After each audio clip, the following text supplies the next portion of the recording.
જય માતાજી બધાને। તો આજે આપણે આપણા ગુરુકુળમાં ડબ્બા ક્યારે ખતમ થઈ જાય ને ખબર પણ ના પડે ને એટલો ટેસ્ટી ચેવડો બનાવવાના છીએ। તો ચાલો બનાવી લઈએ।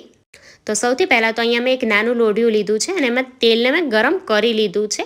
એમાં આ રીતે આપણે મોટો ગણો મૂકીને બધી જ વસ્તુ તળીશું, જેથી તેલમાંથી નીકાળવામાં ઝંઝટ ના થાય।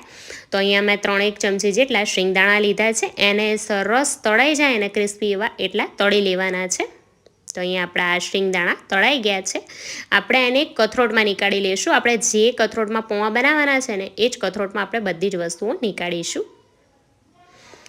અને આ બધું આપણે મીડિયમ ફ્લેમ ઉપર તળવાનું છે। અત્યારે 3 ચમચી જેટલા દાળિયા લીધા છે, એને પણ એ થોડા આછા ગુલાબી કલરના થાય એટલા તળી લેવાના છે। તો અહીંયા આપણા દાળિયા પણ સરસ તળાઈ ગયા છે। આપણે એને પણ એ જ કથરોટમાં લઈ લઈશું। હવે અહીંયા મેં ટોપરાના લાંબા લાંબા કટકા કરી લીધા છે, એ લીધા છે। એને પણ મીડિયમ ફ્લેમ ઉપર એ થોડા બદામી કલરના થાય ને એવા તળી લેવાના છે। તો અહીંયા ટોપરાને મેં આ રીતે બદામી કલરનું તળી લીધું છે। આ ટોપરું જ્યારે ચેવડામાં ચાવવામાં આવે છે ને ત્યારે ખૂબ જ ટેસ્ટી લાગતું હોય છે।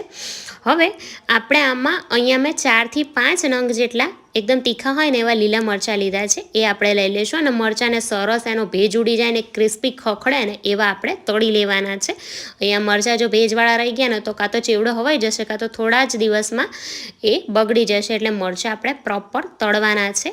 અને આપણે પછીથી લાલ મરચું આ ચેવડામાં યુઝ નથી કરવાના। જે તીખાશ આવશે ને લીલા મરચાંમાંથી જ આવવાની છે। એટલે તમારે જે પ્રમાણે તીખું ખાતા હોય એ પ્રમાણે મરચાં થોડા વધારે લઈ શકો છો તમે। આને પણ આપણે કથરોટમાં નીકાળી લઈએ। અને હવે આપણે ગેસની ફ્લેમ ફાસ્ટ કરીને આ તેલ ધુમાડો નીકળે ને એટલું ગરમ કરવાનું છે, પછી જ આપણે આમાં પૌવા તળીશું। તો આ રીતે હું ગળણો આમાં જ મૂકી દઈશ અને તમે જોઈ શકો છો કે ધુમાડા નીકળવાની શરૂઆત થઈ ગઈ છે।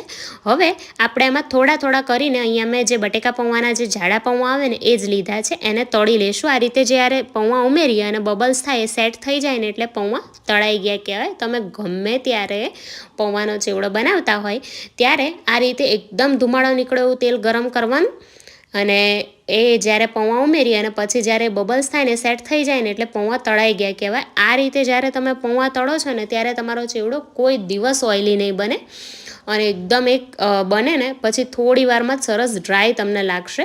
તો આ રીતે થોડા થોડા કરીને હું બધા જ પૌવાને તળી લઉં। અત્યારે મેં 250 ગ્રામ જેટલા જાડા પૌવા લીધા છે। જો બબલ સેટ થઈ ગયા એટલે પૌવા તળાઈ ગયા કહેવાય। તો આપણે આ બધા જ પૌવાને એ જ કથરોટમાં નીકાળવાના છે। હવે પૌવા બધા તળાઈ જાય એટલે અહીંયા મેં 1.5 કપ જેટલી કોથમીર લીધી છે, અને મેં ધોઈને પ્રોપર કોરી કરી લીધી છે। એને પણ આપણે આ રીતે થોડી થોડી કરીને હાઈ ફ્લેમ ઉપર જ તળવાની છે, અને એની પ્રોસેસ પણ એ જ રહેશે। ફાસ્ટ ગેસ રાખવાનો, કોથમીર ઉમેરવાની અને બબલ્સ થવાનું બંધ થાય એટલે કોથમીર તળાઈ ગઈ કહેવાય। સરસ કોથમીર એકદમ ક્રિસ્પી થઈ જશે અને એનો ટેસ્ટ પૌવામાં ખૂબ જ સરસ આવવાનો છે। અત્યારે ગ્રામમાં જોવા જઈએ ને તો મેં લગભગ 80 ગ્રામ જેટલી કોથમીર લીધી છે।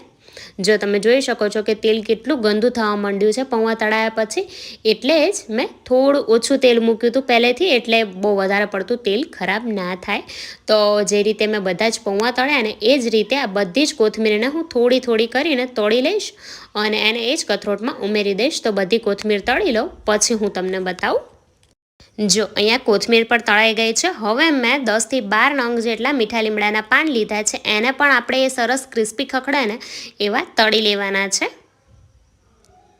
તો અહીંયા આપણા લીમડાના પાન પણ તળાઈ ગયા છે। આપણે આ બધું જ ચેવડામાં ઉમેરી દઈશું।